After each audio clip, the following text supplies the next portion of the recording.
ತಮಿಳುನಾಡಿನಲ್ಲಿ ಜನನಾಯಕನ್ ದಳಪತಿ ವಿಜಯ್ ಯುಗಾರಂಭವಾಗ್ತಾ ಇದೆ. ಸದ್ಯದಲ್ಲೇ ಅವರು ಮುಖ್ಯಮಂತ್ರಿಯಾಗಿ ಪ್ರಮಾಣ ವಚನ ಸ್ವೀಕಾರ ಮಾಡ್ತಾರೆ.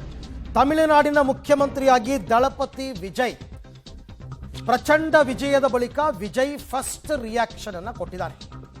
ಪ್ರಧಾನಿ ಮೋದಿ ಹಾಗೂ ರಾಹುಲ್ ಗಾಂಧಿಗೆ ಧನ್ಯವಾದವನ್ನ ಹೇಳಿದ್ದಾರೆ ವಿಜಯ್. ತಮಿಳುನಾಡಿನ ಅಭಿವೃದ್ಧಿಗೆ ಕೇಂದ್ರದ ಸಹಕಾರ ಬೇಕಿದೆ.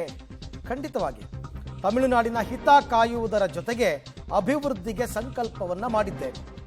ಸೊ ತಮಿಳುನಾಡಿನ ಮುಖ್ಯಮಂತ್ರಿಯಾಗಿ ವಿಜಯ್ ಆಯ್ಕೆಯಾಗಿದ್ದಾರೆ. ಶಾಸಕಾಂಗ ಪಕ್ಷದ ನಾಯಕರಾಗಿ ಇನ್ನೂ ಕೂಡ ಪ್ರಮಾಣ ವಚನ ಸ್ವೀಕಾರ ಮಾಡಿಲ್ಲ. ಬಟ್ ಫಸ್ಟ್ ರಿಯಾಕ್ಷನ್ ಕೊಟ್ಟಿದ್ದಾರೆ ರಾಹುಲ್ ಗಾಂಧಿ ಮತ್ತು ಪ್ರಧಾನಿ ಮೋದಿ. ರಾಹುಲ್ ಗಾಂಧಿ ರಿಸಲ್ಟ್ ಬಂದ ಮೇಲೆ ಫೋನ್ ಮಾಡಿ ವಿಶ್ ಮಾಡಿದ್ರಂತೆ. ಹಾಗಾಗಿ ಅವರು ಇಬ್ಬರಿಗೂ ಕೂಡ ಕೇಳ್ಕೊಂಡಿದ್ದಾರೆ, ಕೇಂದ್ರ ಸಹಕಾರ ಕೊಡಬೇಕು ನಮ್ಮ ಅಭಿವೃದ್ಧಿಗೆ. ತಮಿಳುನಾಡಿನ ಹಿತವನ್ನು ಕಾಯೋದ್ರ ಜೊತೆಗೆ ಅಭಿವೃದ್ಧಿ ಕೂಡ ಆಗಬೇಕು.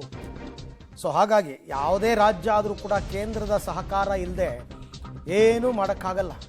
ಹಾಗಾಗಿ ಕೇಂದ್ರದ ಸಹಕಾರ ಕೋರೋದ್ರಲ್ಲಿ ತಪ್ಪೂ ಇಲ್ಲ. ಯಾಕೆಂದರೆ ಎಲ್ಲ ರಾಜ್ಯಗಳಿಂದ GST ಹೋಗೋದು ಕೇಂದ್ರಕ್ಕೆ. ಹಾಗಾಗಿ ಅವರು ಕೇಳ್ಕೊಂಡಿದ್ದಾರೆ, ವಿಜಯ್ ನನಗೆ ಸಹಕಾರವನ್ನು ಕೊಡಿ, ರಾಜ್ಯವನ್ನು ಅಭಿವೃದ್ಧಿಯತ್ತ ಕೊಂಡೊಯ್ಯುತ್ತೇನೆ ಅಂತಂದ್ಬಿಟ್ಟು ಪ್ರಧಾನಿ ಮೋದಿ ಮತ್ತು ರಾಹುಲ್ ಗಾಂಧಿ ಇಬ್ಬರಿಗೂ ಕೂಡ ಧನ್ಯವಾದವನ್ನು ತಿಳಿಸಿದ್ದಾರೆ. ಸದ್ಯದಲ್ಲೇ ಅವರು ಗವರ್ನರನ್ನು ಭೇಟಿಯಾಗ್ತಾ ಇದ್ದಾರೆ, ತಮ್ಮ ಹಕ್ಕನ್ನು ಮಂಡನೆ ಮಾಡ್ತಾರೆ. ಬಹುತೇಕ ನಾಡಿದ್ದು ಅವರು ಮುಖ್ಯಮಂತ್ರಿಯಾಗಿ ಪ್ರಮಾಣ ವಚನ ಸ್ವೀಕಾರ ಮಾಡಬಹುದು. ಅವರಿಗೆ ಬಹುಮತ ಬಂದಿಲ್ಲ, ಆದರೆ 10 ಸ್ಥಾನಗಳು ಕಡಿಮೆ ಬಂದಿದೆ. ಅದನ್ನು ಹವೆವರ್ ದೊಡ್ಡ ವಿಚಾರ ಅಲ್ಲ, ಅದನ್ನು ಅಡ್ಜಸ್ಟ್ ಮಾಡಿಕೊಳ್ಳುವಂತಹ ಸಾಧ್ಯತೆ.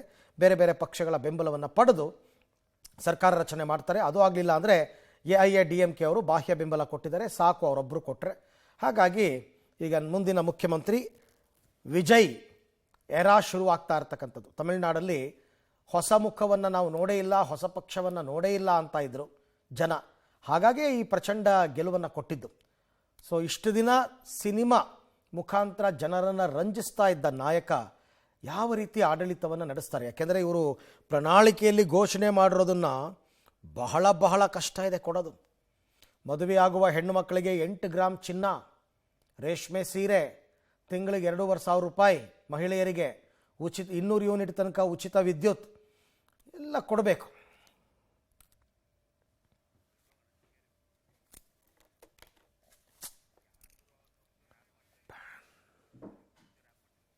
ಸೊ ನೋಡೋಣ ಇವಾಗ ಯಾವ ರೀತಿ ಅದನ್ನು ಅವರು ಮ್ಯಾನೇಜ್ ಮಾಡ್ತಾರೆ ಅಂತಕ್ಕಂಥದ್ದನ್ನು.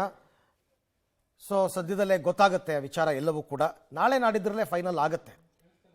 ಸೊ ಅದನ್ನು ಹಿರಿಯರೆಲ್ಲರೂ ಇರ್ತಾರೆ ಪಕ್ಷದಲ್ಲಿ. ಈಗ ಬೇರೆ ಬೇರೆ ಪಕ್ಷ ಎಲ್ಲ ಬಿಟ್ಟು ಬಂದಿದ್ದಾರೆ, ಅವ್ರ ಜೊತೆ ಸಮಾಲೋಚನೆ ಮಾಡಿ ಒಂದು ಅಂತಿಮ ನಿರ್ಧಾರಕ್ಕೆ ಬರ್ತಾರೆ.